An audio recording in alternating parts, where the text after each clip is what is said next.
Kashigaon police स्टेशनच्या हद्दीमध्ये एक व्यक्ती वेपन विक्रीसाठी येणार आहे अशी माहिती पोलीस कॉन्स्टेबल मंगेश रक्षे यांना मिळाली होती। त्यानुसार काशीगाव पोलीस स्टेशनच्या टीमने त्या ठिकाणी सापळा रचला। साधारणतः रात्री 12:30च्या सुमारास एक इसम शिवकुमार जयराम पासवान हा त्या ठिकाणी आला।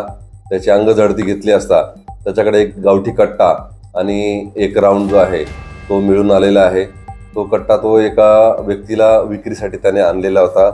गोलू कुमार म्हणून एक आरोपी आहे, त्याच्याकडनं तो विकत घेतलेला होता। फतेहपूरहून आलेला आहे आणि त्या ठिकाणी आरोपी जो होता गोलू कुमार याकडनं ते आणलेलं होतं। या ठिकाणी तो विक्रीसाठी घेऊन आलेला होता। ह्या प्रकरणात सध्या एकच व्यक्ती अटकेत आहे, त्याला 6 ऑगस्टपर्यंत पोलीस कस्टडी मिळालेली आहे आणि दुसरा आरोपी जो आहे त्याचा आपण शोधत आहोत।